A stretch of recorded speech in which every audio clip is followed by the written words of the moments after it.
ti panakaresto pa lang iti maysa nga suspect aditoy ket agdel deliver iti parcel when no rider ngano sa dino ket naala ni suna iti mapapati nga shabu nga dagsen iti zero agdagsen iti more or less 1 gram ken kastamit iti 0.8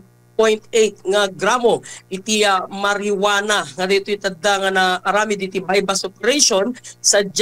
iliti San Esteban ngano sa dino babayan iti napagtitipon nga pwersa iti PNP San Esteban Candon City Police Station RDO IS Pideo 103rd RMFB1 katabit iti Police Santa Cruz ken Pidea ket Balegi nga naresto iti maysa nga suspect nga rider 27 anyos single manipod iti syudad iti Baguio iti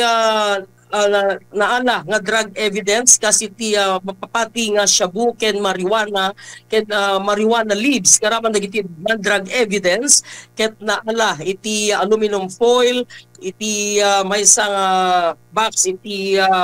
ascorbic acid, playing cards, kasamat iti motorsiklo, iti XRM nga inaramat na cellphone kenda dumapay nga non-drug evidence. Sigun iti San Esteban na police panggidolo ni Chief of Police Captain Oliver Sari may pila iti darom kontra iti suspect ken babayan iti naaramat nga police asset iti San Esteban ket Banlegi nga naaresto iti suspect nga mangi-deliver kuma ken kuana iti shabu mapapati nga shabu ken marijuana iso iti panakakembeg na iti mismo nga barangay Apatot San Esteban. Kaya pigsan nga radyo Tilocandia DWRS Komando kabarangayan niyo Komando 6 Marvin Ong.